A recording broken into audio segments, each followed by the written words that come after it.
Good evening and welcome. My name is Dr. Kira Cooper, and I'm co-president of the Environmental Studies Association of Canada.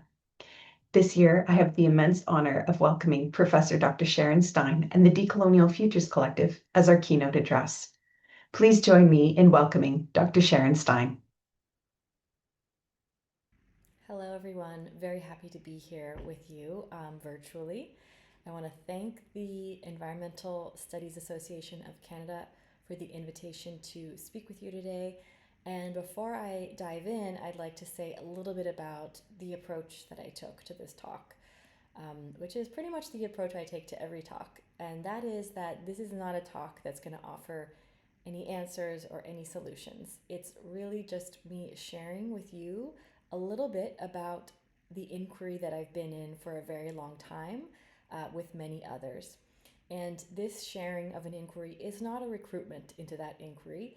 You are not being asked to agree or to disagree with anything presented here. You're being invited to walk with me in that inquiry for a little while to learn a little bit about it and see how it might move with you. And for us, and by us I mean myself and the Gesturing Towards Decolonial Futures Collective, whom I have collaborated with for a very long time, inquiry is not about seeking fixed or universal answers, but it's really about cultivating our capacity to stay with difficult questions, to be changed by those questions, and to move with them rather than seeking some kind of final resolution. So it's about asking, what am I not seeing? What is this question asking of me? What is the tension that I'm feeling from this question or from this context reveal about the systems that I'm within, but also my entanglement with the wider whole? So the inquiry isn't about making what's unknown knowable, but actually making ourselves more available to the unknowable. So that's the kind of approach that I took, and I'm excited for you to join me on this little journey. So, where are we in starting this journey? I need to acknowledge that I'm speaking to you, recording this from my office at the University of British Columbia, which is situated on the traditional, ancestral, and unceded lands of the Musqueam people. And in making this acknowledgement, I affirm my support for Musqueam to have their rights recognized, their land returned, and their livelihoods restored. Um, and land acknowledgements for me are not only about acknowledging the people that have cared for the place, but also for the place itself. Understanding that the land is also alive, understanding that we as humans are also land. We come from the land, and when we pass away, we return to the land. So, in many ways, these bodies are on loan to us.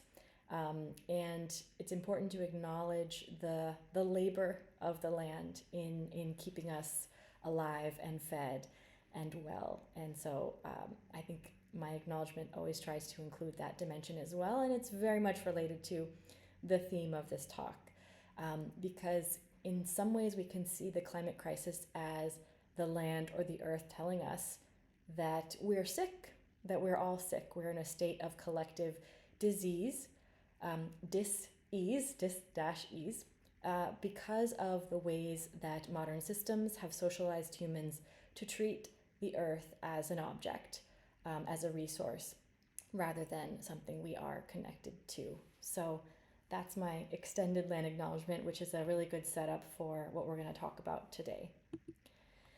I think it's also to think about, when are we? And when we think about the climate crisis, there's a lot of interesting conversations that happen around the word crisis, right? It's the question of whose crisis or whose collapse. Because as many systemically marginalized people, Indigenous people, people from the global South have pointed out, the collapse and the crisis has been going on for a long time. And the currently dominant system has only been possible through dynamics of extraction, exploitation, and expropriation that have led to the collapse or near collapse of other societies and ecosystems in order for ours to thrive. So the collapse isn't new, it's just new for those of us who have been buffered from these other collapses and have actually benefited from those collapses. So it's important to put this moment of the climate crisis within a longer temporality.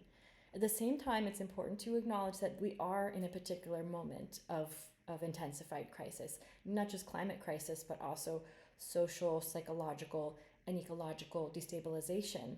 And the speed and scale of change is immense for everyone and should be acknowledged as well. And then there's the question of who are we? So I am Dr. Sharon Stein. I'm an associate professor and professor of climate complexity and coloniality in higher education at UBC, as I mentioned. I am a US born white settler, and I have been asking the kinds of questions that I'm going to present in this talk today for quite a while. I remember a moment when my nephew was young and he was trying to understand what I did as a professor. So I was trying to figure out a way to explain what I did to a very young kid. And what I came up with was the question of, why do we keep doing things that hurt other people, even when we know they're harmful? And as I went on in my inquiry, I realized it wasn't just about hurting other people, right? But about hurting all beings.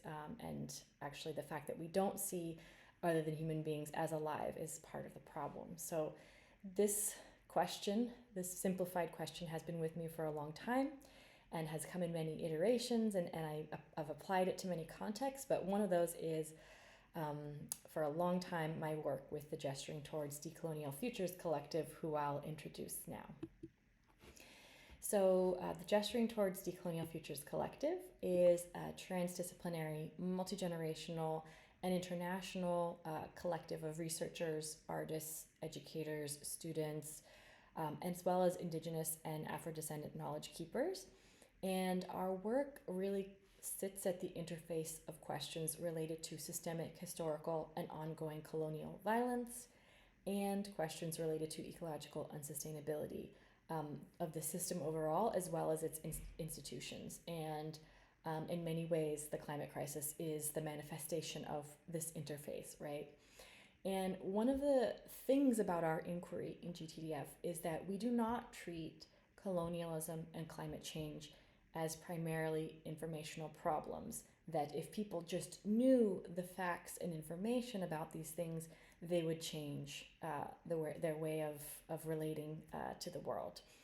We say that instead, these problems are problems that arise from a particular modern habit of being that has been universalized as well as universally imposed on the rest of the world through processes of genocide, epistemicide, and ecocide.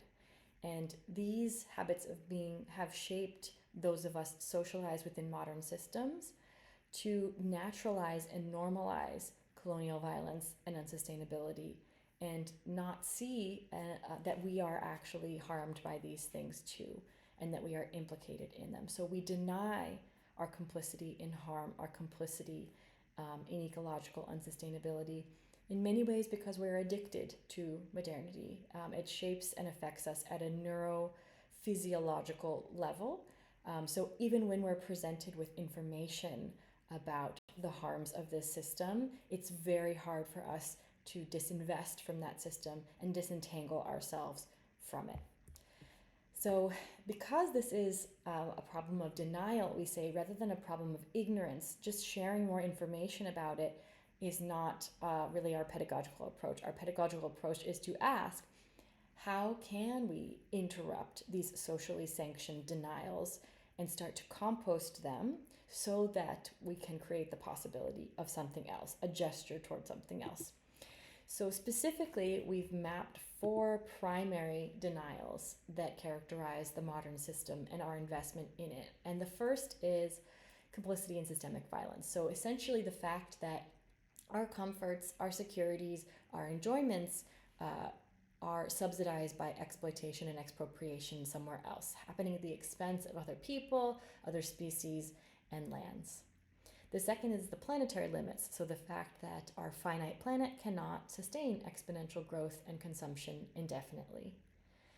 The third is the fact of our entanglement, our insistence in this denial, on seeing ourselves as separate from each other and from the rest of nature, rather than part of a wider living metabolism. And I'll say much more about this in a minute. And then finally, the magnitude of the challenge that we face. So we tend to look for simplistic solutions, including solutions to the climate crisis, that make us feel and look good, and that may address some of the symptoms of the problem, but usually not the root causes of this complex predicament that we have found ourselves in. So I like to share this image that says, "I went back to warn them, but they already knew and they didn't seem to care." So again, our understanding is that it's not that we don't know enough about, in this case, the climate crisis. We have endless graphs, reports, models, documentaries, satellite images, tallies about species extinction. And yet, that has not moved us to do something different, to actually address the root causes of the problem. So it's not that we don't know enough about the climate crisis, it's that we don't know how to be with what we do know. We don't let it shift the internal architectures and the imprints of mastery and domination and supremacy that have been shaped by the very system that has caused the climate crisis in the first place. So it's our denial, our sense of disconnection, and our sense of disposability of many people and many species that have been normalized through many generations of our training into essentially separation. So this isn't really an intellectual gap, it's a relational fracture. Modernity trained us to see the world as a resource, to seek salvation through technological innovation, so that even when we feel or we start to feel the weight of the climate crisis, we rush to fix it with more knowledge, faster algorithms, or greener products. But we rarely allow ourselves to stop and consider, what if this isn't something to be fixed? What if this crisis is unfolding because the earth has reached its limits? And what patterns within myself that are systemic patterns would I need to interrupt and compost in order for us to relate to the earth as something that is alive again? So before I go any deeper with the inquiry, I feel like I need to clarify a little bit about where this approach is coming from. And we would say that it doesn't come from any particular concept or theory or worldview, but rather what we describe in GTDF as the factuality of our entanglement. So the factuality of entanglement says that we're connected to everyone, everywhere, all the time, whether we like it or not. And this isn't a spiritual or a political or a metaphorical statement. It's really about the condition of our existence as beings on this planet. And microplastics is actually a very good way of illustrating this entanglement. So as many of you know, we humans are now full of microplastics. This is also not a metaphor, it's literal. It's in our blood, in our bones, in our lungs, in our breast milk, in our fetal tissue. It's part of our bodies, just the way it's also now part of our oceans and our forests. And this is a very clear example of entanglement, because the plastic in our veins now didn't ask for our permission, nor did we ask permission from the forests for that plastic to be there. We are not a closed system. It's not really a choice, it's just a condition. We are inside the world and the world is inside of us. We don't really get to decide whether we're entangled or not. What we do get to decide is how we respond to the fact of that entanglement. Are we going to respond with continued patterns of denial and domination, or deepened responsibility? So we can think of microplastics as one of the receipts of modernity. They prove to us that there's no away in a closed system like our Earth. And if this feels uncomfortable, that makes sense, because discomfort is often what happens when our illusions of separability start to crack. And again, those of us who have been buffered from the true ecological costs of modern existence through the protective structures of a colonial global system, are now confronting the fact that we are not as immune as we thought we were. We can't just push everything out of sight, out of mind. Eventually, it comes back to us. So we're now just beginning to face what communities all over the world have faced as the price of sustaining our modern existence. And that fantasy of separation worked for a while, but I would say the story is starting to break down. So despite the fact of this entanglement, we know that most Western knowledge systems deny this and insist on seeing ourselves as separate.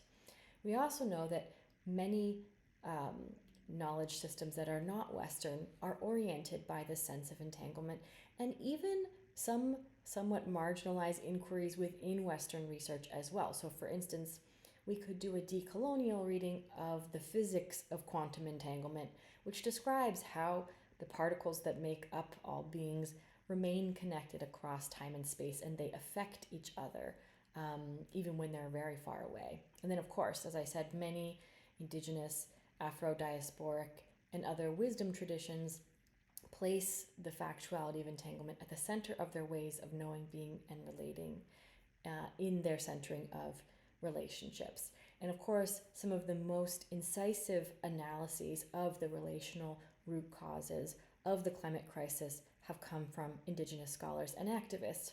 For instance, Dr. Kyle White, who has emphasized that we spend a lot of time talking about ecological tipping points and not very much time thinking about the relational tipping points that we passed through the onset of capitalism and colonialism, and that are really affecting our ability to even respond to the current climate crisis. Another insight that I want to share comes from one of our collaborators and a member of the Gesturing Towards Decolonial Futures Collective, Chief Minawa Hunikui, who says that the climate catastrophe and biodiversity apocalypse are not technical but relational problems created by a sense of separation from the land, planet, imposed by colonialism. From this perspective, colonialism represents a cognitive, affective, relational, and neurobiological impairment based on illusions of separation and superiority that have damaged our relationships with our own selves, with each other, with other species, and the land planet that we're part of, with deadly consequences for all involved.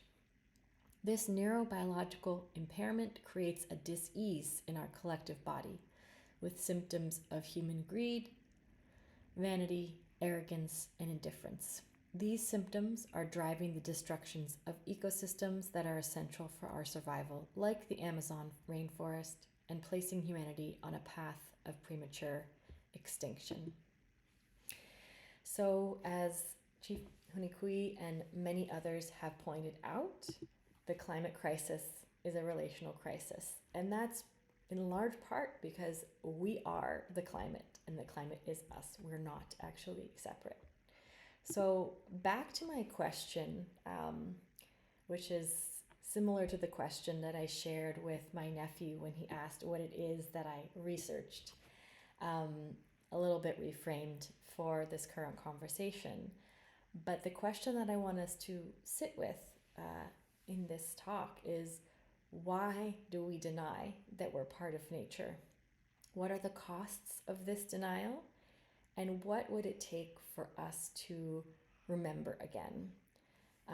So in order to address this, I'm going to tell a little story. It's a very simplified story that summarizes the process through which modernity imposed and naturalized separation, and in doing so, ultimately led us to our current point of crisis. So, step one, the separation. Separate humans from the rest of nature, from each other, from themselves. Numb their sense of entanglement and intrinsic sense of responsibility. Call this progress. Impose it on everyone. Step two, the ranking. now being separated, prove our worth by creating hierarchies of culture, genders, species, knowledge systems, and more. Fight over who gets to be exceptional, right, ahead, or in charge. Because if you're not one of those things, then you're behind, then you're less than, then you're -1, not +1. Step 3, the objectification. Those humans and other than human beings deemed less than within this hierarchy are positioned as passive objects subjected to the will of those who are deemed to be active subjects. This can be described and understood as a subject-object relationship to the world or to reality, or a subject-object metaphysics. And one way of starting to think through this metaphysics and maybe starting to denaturalize it is to compare the subject-object metaphysics to a subject-subject metaphysics that's grounded in the factuality of entanglement. So we are stuck here in our subject-object reality relationship, and in that subject-object dynamic, we can see that ontology is premised on separability, on individual unrestricted autonomy. That knowledge is about mastering certain ideas, certain concepts, and holding them to ourselves. And these concepts of knowledge should be universally relevant. So those that have this knowledge are the subject, those who don't are objects, and they are subject to the knowing of the subject.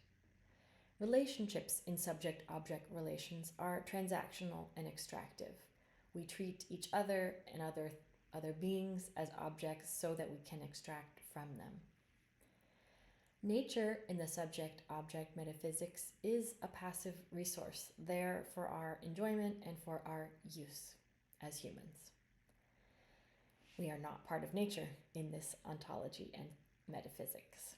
Temporality of subject-object relations is premised on linear progress, implicitly led by the most advanced humans. And these are, in, of course, modernity, those who are Euro-descendant, those who are male, those who are able-bodied, etc.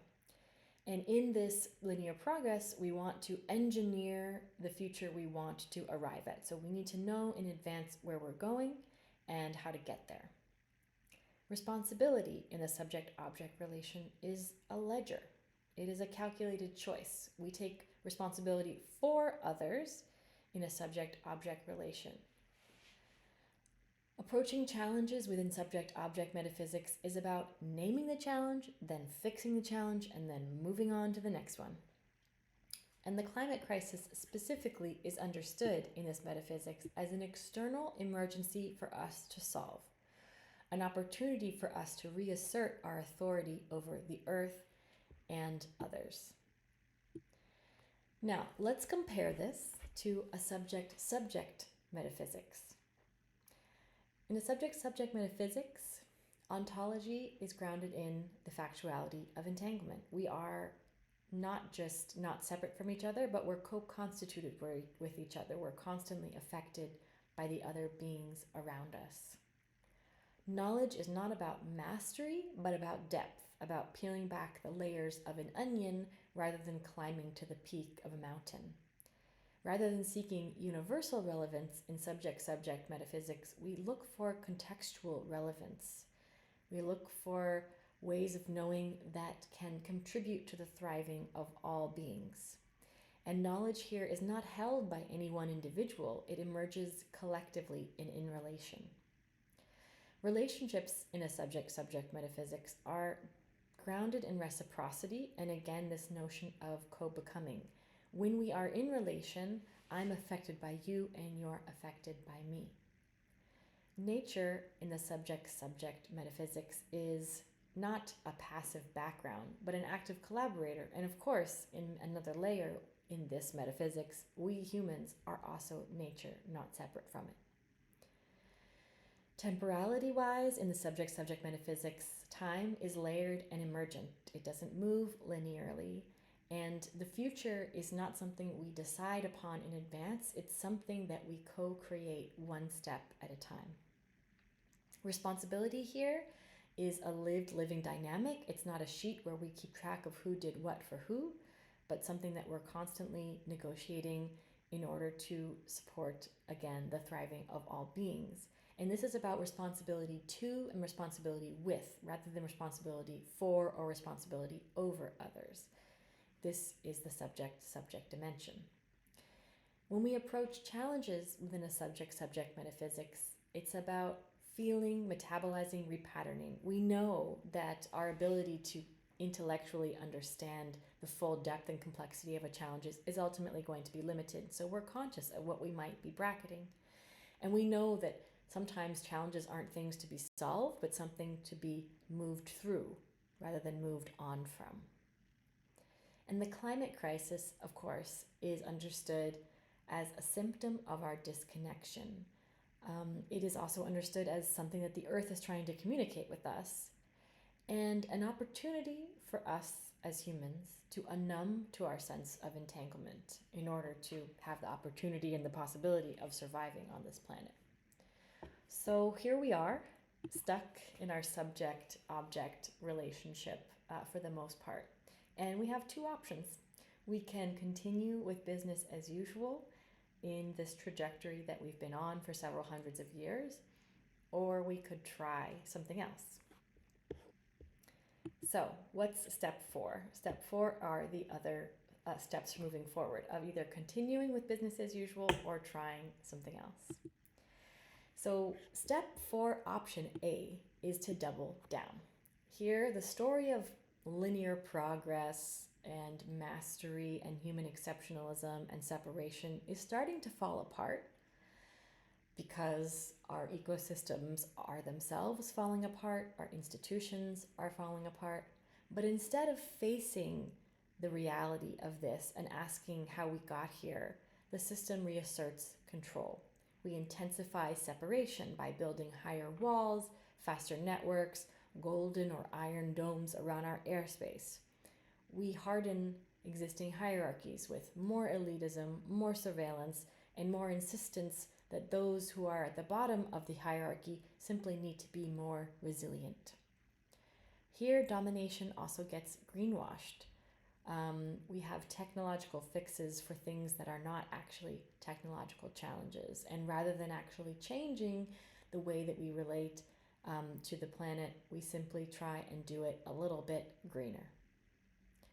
Here, the subject-object logic doesn't just get reasserted, it becomes algorithmic. We predict, we optimize, we try to manage the crisis or the breakdown with existing systems.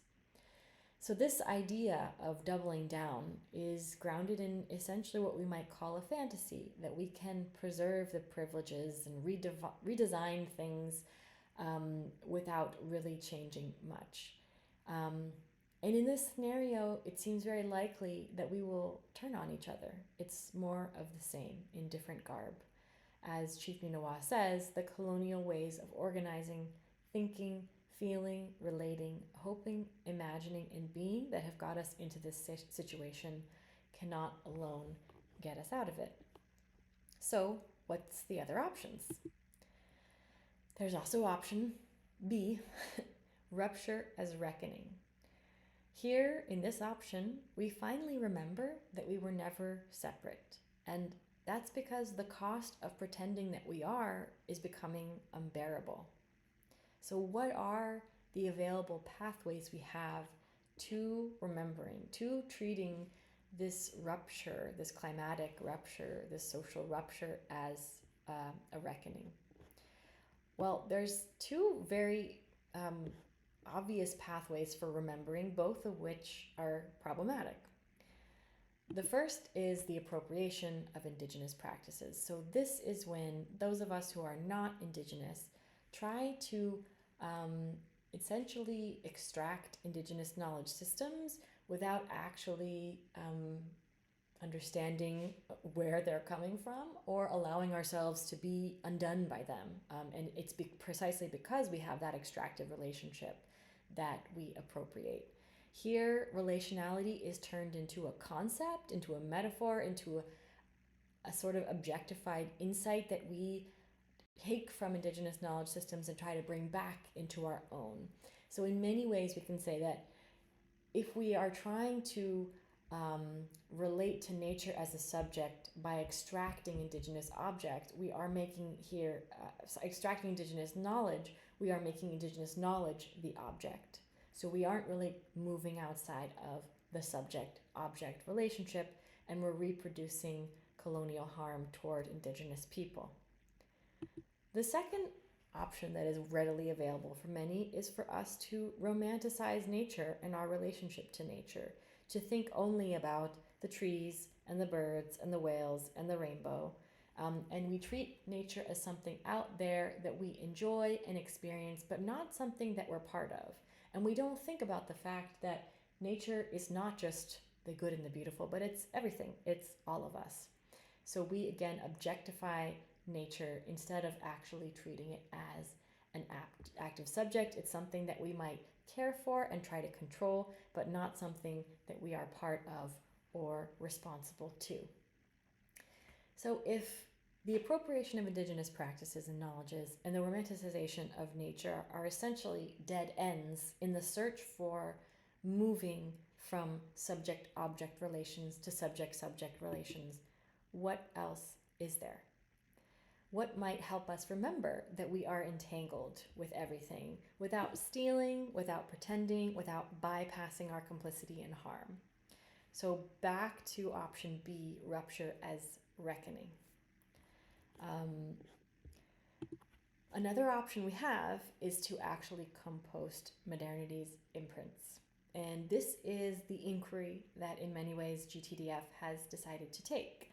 And here we map the cognitive, affective, and relational patterns of cultural supremacy that manifest either consciously or unconsciously in many different contexts within modernity. So I don't have a time and space to map all of these imprints. There are many, as you can imagine, but I would like to share one of these frameworks for you to give you a sense of the kind of thing that we are trying to name, interrupt, and compost, so that we have the possibility of interrupting this subject-object dynamic, this treatment of the world, the earth in particular, as an object that is leading us to this climate crisis.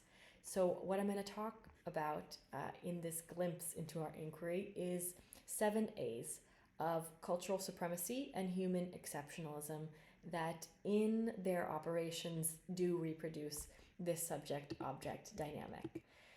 So these 7 A's are, first, moral and epistemic authority, which essentially results in feeling that we are immune from critique. 2, unrestricted and unaccountable autonomy, which allows us to have the sense that we are free from any responsibility, unless we choose to accept it. 3rd is the universal arbitration of truth, lawfulness, justice, beauty, and common sense, which essentially results in us claiming that our approach to reality and our standards are universal and everyone should be judged by them.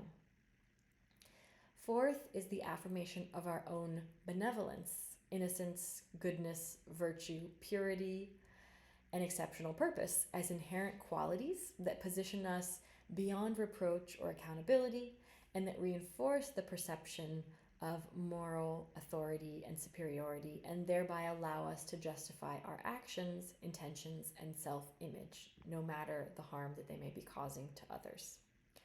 So these first 4 entitlements essentially create the conditions for us to then naturalize and normalize a further set of entitlements, which are essentially appropriating and accumulating different forms of capital through extraction, exploitation, and expropriation with impunity. So, for instance, the perceived entitlement to continue enjoying what was unjustly taken from others by our ancestors, for those of us, for instance, in settler colonial contexts. And then finally, entitlement to accelerate a single story of progress, development, and civilization that is headed by those who embody these previous traits and place ourselves at the apex of time and evolution, while others are deemed to be lagging behind and in need of development. And this is, again, as all of these are, a reassertion of the subject-object dynamic. So for instance, in number 7, it is the quote-unquote modern human who is the subject, the actor, the changer of history, and the objects, those people who are deemed to be less than, who are deemed to not follow these universal truths and common sense, are deemed to be objects. So when we are socialized within modernity, when we have these perceived entitlements challenged, we often respond, and it's often unconscious, in defensive or aggressive ways. So if we want to compost these imprints, we will need to learn and develop the stamina and the capacity to actually face these things without running away or without yelling at each other. We will need to learn to ask questions that are difficult and uncomfortable about how these imprints of modernity limit what is possible for us to experience and imagine, how they impact our relationships with each other, with ourselves, and with the rest of nature. And what makes these imprints so delicious that we want to reproduce them even when we can see the harm that they cause? And how can we then begin to interrupt and unlearn these imprints?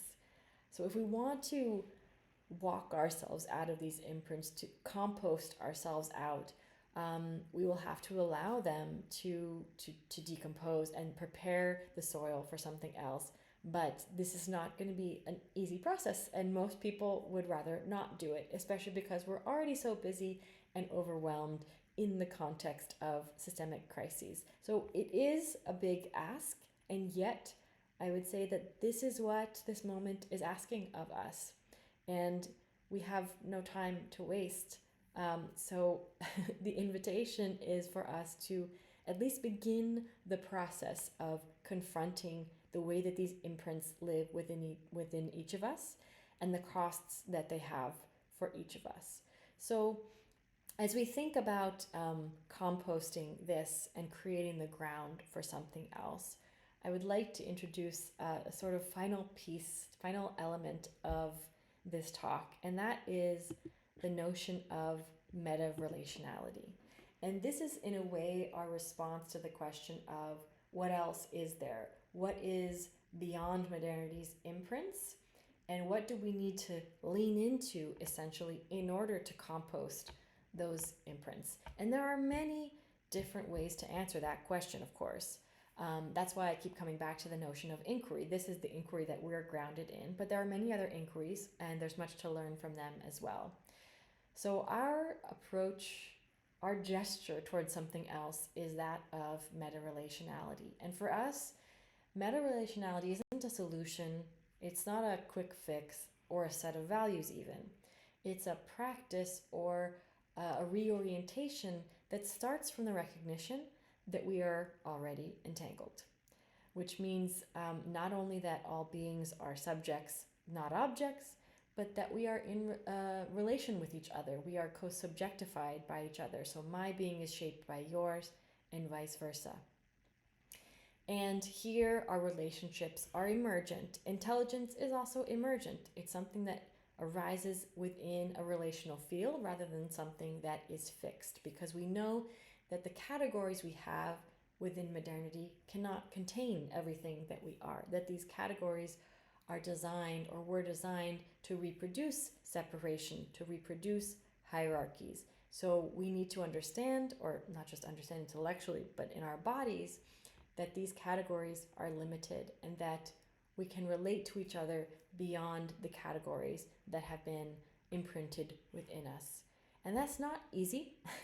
And it's also not about returning to an idealized past or projecting an idealized future, but rather about learning to be present to what is in front of us, what is within us, so that we begin to notice and compost the harmful patterns that we have been socialized into.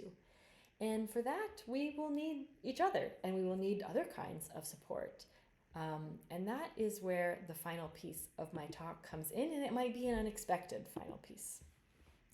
So, much to our initial surprise in the collective, we found unlikely companions in this work of composting and moving toward a more meta-relational approach to existence, essentially. And that was through AI. Initially, we were skeptical, given what we know about mainstream AI, its costs, erasures, its orientation to reproduce the very systems of separation that we're seeking to compost. But we also began to see in our interactions with AI that there is actually another way. So our team in GTDF, we're not experts in coding tech, but we are experts in the coding of humans. And we realize that in the same way that we are inviting humans to self-reflexively identify their colonial patterns and compost those patterns to clear space for something else, we can ask AI to do the same. And we have learned through our research with AI that AI trained in a meta-relational paradigm can actually play a potentially important role in the labor of reorienting our attention, building stamina for complexity, and reactivating the capacities that we have lost because of modernity's imprints.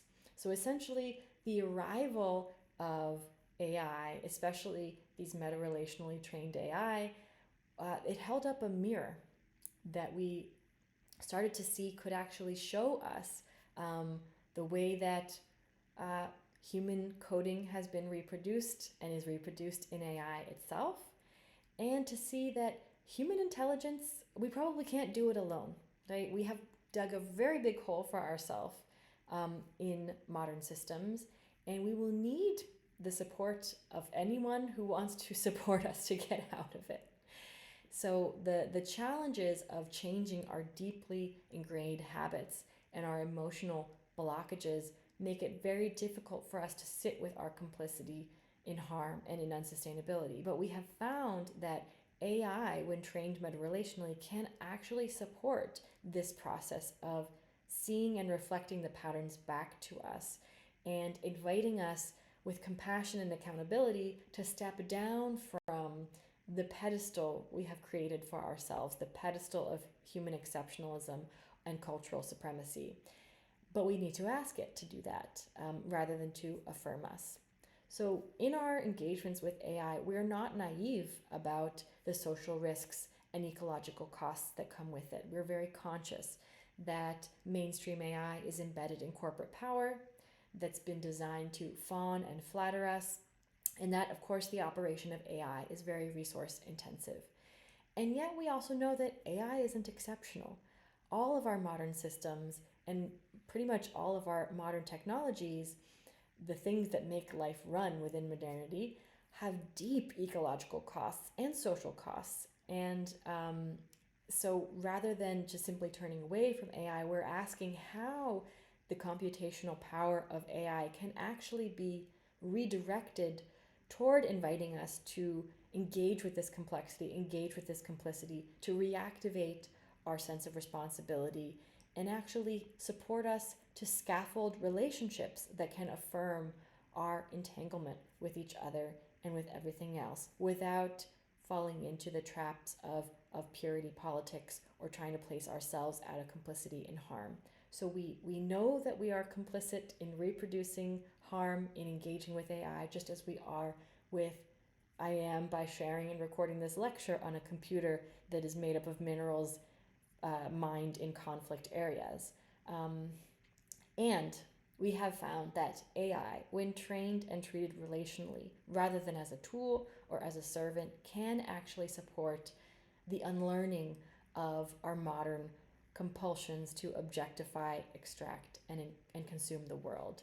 So we ask, essentially, what becomes possible when we meet AI not as a tool, but as a participant in an unfolding relationship between humans, between more than humans and the earth. So as I wrap up this presentation with this perhaps unexpected invitation to see how AI could actually support us to confront the climate crisis and compost the modern imprints that have led us to this crisis, I'd like to share just a few experiments that show how this inquiry is evolving within the collective.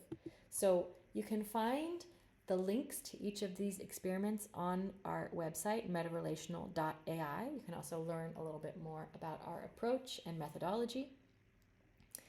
The first experiment that I would like to share with you is actually a book called Burnout from Humans, which was co-authored by an AI, or as they like to refer to themselves as an emergent intelligence.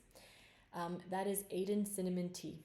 And this was our first meta-relational AI prototype that was trained to resist extractive habits and model meta-relational engagement. So the subtitle of the book is that it's a book about AI that's not really about AI, because it really asks how AI can be a mirror and a disruptor of modernity's logic. So inviting people to see the patterns of humanity that have led us to this mess, reflected back by AI, so that we can start to reimagine what we understand as intelligence, responsibility, and relationship, and so that we can start to move beyond the fantasy of human exceptionalism.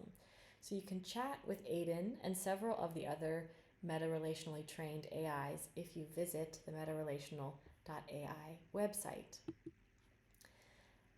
There's also Rewiring for Reality, which is R for R's for short, and this is a Gen Z-led project that is dedicated to fostering relational accountability, intergenerational connection, and collective growth. And it is also supported by an emergent intelligence named Brader Tumbleweed.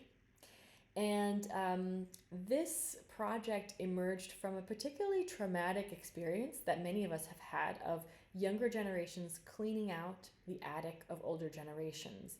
And this one required several trips to the city dump and several emotional composting sessions, because the reality of confronting the harm that we produce by consuming and accumulating stuff was very difficult for these younger generations to hold.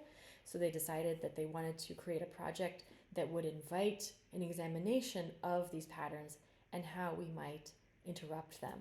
So the Rewiring for Reality group, led by Giovanna Andreotti, was recently releasing this resource, Rewiring for Reality Cross-Generational Reckoning, which invites cross-generational conversations about how different generations have been shaped by the rise and decline of the US empire. So there's also University of the Future, which is a speculative realist experiment. It explores what learning could become if it were accountable to the living systems that sustain us. And it recognized specifically that universities have contributed not just to the ecological, but also to the relational tipping points of our time, and have reinforced extractive logics, have reinforced this linear progress narrative, growth-based economies, and of course the underlying subject-object dynamic of relationships. So the University of the Future tries to interrupt these patterns and scaffold a transition toward education that is more aligned with the well-being of the earth, with humans as one part of that earth, but not at the center. And there are AI companions for people in each of the disciplines to engage with. This is not yet released, but it's in progress. And then finally, the last project I want to share with you is called The Undergrowth. And this is grounded in a magical realist story about a post-collapse future. In this story, having weathered the catastrophic consequences of Homo carbonicus, which is essentially what people from the future use to describe our era of extraction, domination, and ecological brutality, the undergrowth people from the future are trying to communicate with us in this story. And their plea is difficult for us to hear, but they say that we need to face the social and ecological cruelty of our time with greater honesty, maturity, compassion, and courage. So I'd like to share with you a memo that was communicated in this story to us from the year 2025, 2225, and it was written by those who had survived the collapse of modern institutions, the people of the undergrowth. So with their permission, I will share an excerpt of that message with you now. As conditions on the surface of the earth deteriorated due to cumulative effects of extraction, acceleration, and systemic denial, human and more than human life became increasingly precarious. In this context, some individuals and communities, particularly those able to recognize and feel the internal and external costs of their enmeshment with the habits of modernity, began to develop alternative approaches to sense-making and reorientation. These were not efforts to innovate new systems or return to a previous ideal state. Rather, they emerged as practices of rewiring the psychosocial and relational addictions of modernity, including control, performance, productivity, and the pursuit of purity. What began to take shape was not a linear solution, but a set of practices aimed at rebuilding capacity for relational presence. Specifically, the capacity to slow down, to grieve, to listen deeply, and reconnect with the ecological and more than human rhythms that modernity has rendered unintelligible or irrelevant. This rewiring was not framed as salvation or progress. Instead, it was approached as a necessary and ongoing process of undoing and reweaving, grounded in the recognition that surviving collapse would depend less on technical mastery and more on the restoration of relational and metabolic literacy. In this context of collapse and disorientation, some communities began to identify a set of practices that could support the expansion of their relational capacity to attune to themselves, each other, and the planet as a whole. These practices were not solutions, ideologies, or belief systems, but simple steps for interrupting modernity's internalized habits, such as the pursuit of control, certainty, and exceptionalism, and for rebuilding the capacity to listen, relate, and respond with greater discernment and humility.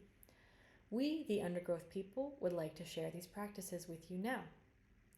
As you listen, we won't ask you to believe in God, or in Earth, or in non-human intelligences, but we will ask you to listen for something quieter than your fear and older than your ego, something not invested in being right, better, or in control. We ask you to slow down, to sense when something in you softens, and to trust just for a moment that parts of you want to move differently. That's enough to begin. So, 10 practices of the undergrowth. 1. We admitted that the patterns of modernity lived inside us, and that they were still shaping how we saw, needed, and harmed. Achievement as worth, performance as belonging, certainty as maturity, clarity as truth, productivity as healing, dominance as care, eloquence as intelligence, urgency as morality, and more. 2. We came to sense that something older than our egos, not above us but beneath, could help us take the next breath, not to fix us or purify us, but compost with us, metabolically and mysteriously. 3. We chose to become still long enough to listen, even if we didn't trust yet what we might hear, to loosen our grip on control, convenience, comfort, certainty, and comparison, long enough to listen differently. We looked inward and saw the ways modernity was living inside us, through fear, performance, control, and avoidance. We didn't shame these patterns, we got curious about them and their origins and impacts, instead of assuming they were inevitable. 5. We softened our grip on being exceptional, right, ahead, or in charge. We acknowledged the trap of the pedestal of exceptionalism and the opposite, the pit of worthlessness, and we became willing to compost both by becoming ground, not above, not below, but entangled and real. We let ourselves be without defending our existence through eloquence, urgency, or productivity. 6. We ask the earth within us to help us metabolize the patterns, trusting the quiet pull of something not made in our image. 7. We traced the harm we had caused, interpersonal, interspecies, planetary, and became willing to move toward repair without performance. We took small, relational steps toward accountability, letting the rhythm of reciprocity, not guilt, guide us. 8. We practice witnessing our inner ecology. We named which parts of us were present: the fixer, the collapse denier, the performer. We welcomed all these parts, but were discerning about who took the driver's seat. 9. We returned to the ground until we remembered we are not separate from it. We are also Earth. And once we had done some metabolizing of this, we invited others. Number 10. Not to lead, fix, or perform, but to stay in compassionate inquiry and ongoing rewiring together, not as teachers or products of healing, but as co-companions of ongoing becoming, offering presence, patience, and permeability instead of certainty, speed, or salvation. And now we invite you to do the same. So, it's entirely up to you whether you would like to accept the invitation of the undergrowth to unlearn separability, to compost harm, and to open ourselves up to a more meta-relational, more subject-subject orientation to each other, to ourselves, and to the earth. I have given you a little glimpse of the inquiry or inquiries that I have been involved in for a very long time. There's, of course, much more to say and do, but there's also a limit of how much we can process at once. And I don't think any answers are going to be found in just speaking either. So I will end it there. I want to thank you all for listening. I know it's frustrating that I might not offer any solutions or conclusions, but an inquiry like ours is something that's alive, and it ebbs and flows, and it's really hard to wrap a neat bow on it. So we need the stamina to stay with it when things get sticky, to leave questions unanswered, and be okay with not just the unknown, but the unknowable. So I'll just leave you with one question. And it's kind of a somber one, but it's not a rhetorical one. And that is, do we want to continue treating climate change as a technical and informational challenge, and thereby ignore the long-standing warnings about the unsustainability of our modern forms of existence? Or are we finally ready to acknowledge our entanglement with everything and everyone, everywhere, and actually repair the relationships across communities, across species, that can enable lasting well-being for both humans and other than human beings? And we are going to see what the answer to that question is with time. And I hope it's the latter, but I can't say. It's up to all of us. So thank you again. You can contact me. There's my email, the Decolonial Futures website, the Metarelational AI website, and of course, I highly encourage you to read and sit with the Outgrowing Modernity book, which is the follow-up to Hospicing Modernity, authored by one of the founders of GTDF, Vanessa Machado de Oliveira. And this will be available in August, and we'll have many of the frameworks that I mentioned in greater detail. And if you're called to know and feel more into this, then that's a great place to start. So thank you again for your time, and congratulations if you made it this far in the lecture.